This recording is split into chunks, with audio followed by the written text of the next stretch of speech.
Dahil madalas daw ang sightings kina Dominic Roque at Catherine Bernardo. Mama Oj, nanliligaw ba si Dominic Roque kay Catherine Bernardo? Kaya magkagalit si Dominic at si Daniel. Dahil madalas daw ang sightings kina Dominic Roque at Catherine Bernardo. Mama Oj, nanliligaw ba si Dominic Roque kay Catherine Bernardo? Siyempre, hindi ko naman alam kung ano yung sasagot ko kasi ang alam ko, si Dominic at si Catherine ay best of friends. Pero alam ko magkaibigan sila. Oo, kasi ito nga, di ba, si Dominic natanong noon, saan nyo na ni Bea dapat na naudlot kung iimbitahan ba niya si DJ o si Daniel Padilla. Ang sinabi niya, si Catherine daw ang inimbitan niya.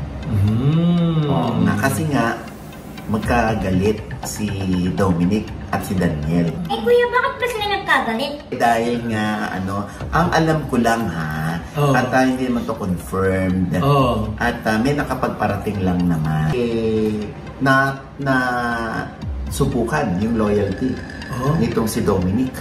Oo. Na ang loyalty ni Dominic ay kay Catherine. Hindi kay DJ. Yun. Friends lang ba talaga kayo ni Catherine o nililigawan mo si Catherine? O hindi naman at nami-misinterpret lang ng iba? Oo nga. Kasi baka naman ganun talaga si Dominic makipagkaibigan eh. Ay oo. At saka nakikita ko yung mga posts niya, laging mga friends talaga, yung mga stories niya, yung mga kasama niya nagte-tennis, nagbabike sila, diba? Kumakain. Talaga ang dami niyang time spent with friends. Tsaka Mama Loy, ayaw ni Aldi ng ganyang balita. May third party agad. Hoy, okay ka naman sa third party agad. Grabe ka nang tumalon sa third party. Unang-una, nanliligaw pa lang yan. Alam mo, kahit 10 ang manliligaw mo, basta lahat yan manliligaw, wala pang third party dyan. Oo naman. Ano ba naman si Mrena? Gusto naman.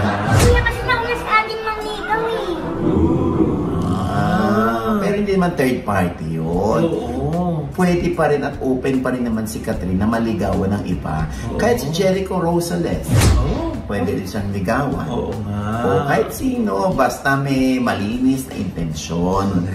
Hanggat single si Catherine, malaya siyang mamili. Hindi naman yung first come, first serve. Oo nga, diba?